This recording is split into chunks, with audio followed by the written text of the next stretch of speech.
What's a modern-day scam that's become normalized and we don't realize it's a scam anymore? Hidden fees. Especially in the medical and hospitality industries, resort fees at hotels. Hidden fees in general. I often book rooms on Orlando through online. The resort fees always pop up later and expensive. The $88 room ends up $120 every time. Find one for $69, $120 in the end every time. If it ain't the resort fee, it's a $20 parking fee. Or both. Similarly, those Uhauls that say $20 a day. I have never been able to rent a U-Haul for less than $100. Which is fine. I know that's what it costs. But the bait and not being able to cancel a subscription online. I can subscribe in 5 minutes, but I need to call your service agents, and am forced to be rude to them to cancel it because as long as my voice sounds friendly, they try to resell the damn subscription.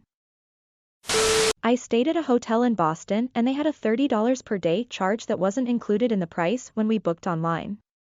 Destination charge, or something. They told us that we got a credit at the restaurant because of it, so we shrugged it off. The next morning we tried to use the credit and they told us it was only good for dinner. I went to the front desk after we ate and told them to reverse the charge. They said they couldn't. I politely said they could. They did. Saved us $120 that trip. Slightly different thing, but I had to get a new phone plan while I studied abroad. Signed up in the store, 5 minutes with some help from staff because I was not a native speaker of the language. How to cancel after 4 months. Mail them a letter.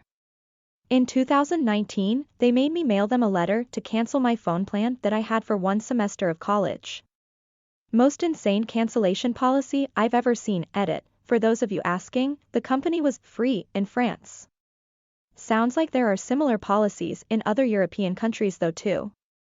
Wild. My wife and I took over ownership of a small, local yoga studio a couple years ago. Ended up being terrible timing, as we took over about the time COVID started up. But one of our first tasks, started before we even took over, was replacing the old, terrible member management system.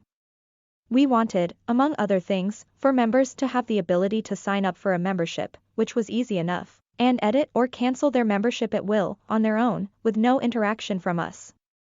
We looked at probably dozens of systems. And not a single one had the ability for members to easily change membership levels or cancel their membership. I get that a lot of people want to make it harder to cancel as an effort to discourage cancellations, but it's ridiculous that so many softwares don't even give the option.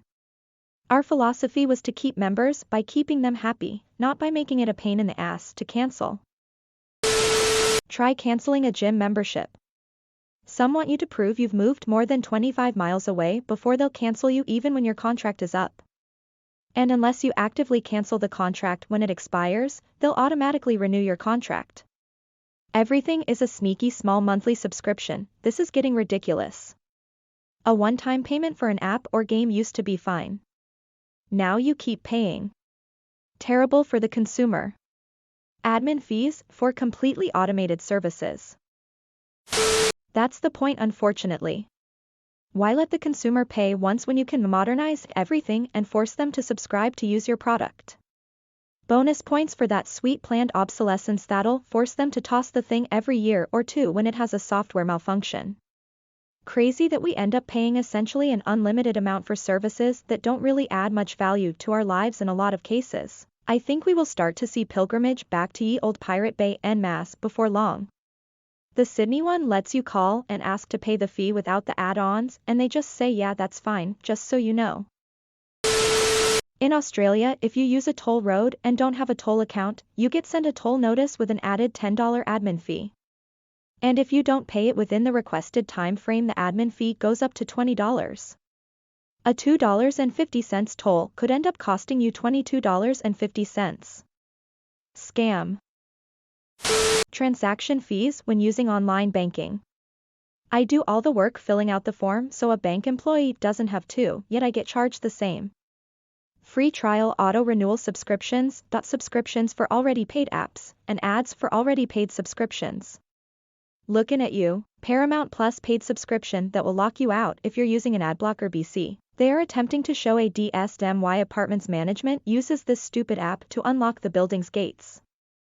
We used to need to watch an ads before we can unlock the gate, extended warranty, edit. Make sure you read the fine print, what's being covered and what is considered void. If it's free though, goddamn.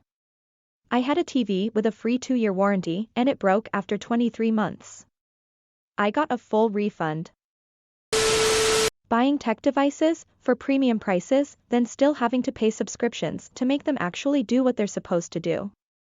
Enterprise IT gear is the worst for this. Cisco sells you a firewall for several grand and then charges huge prices for licenses that just unlock hardware features on the device, and then makes you buy support contracts each year if you want updates.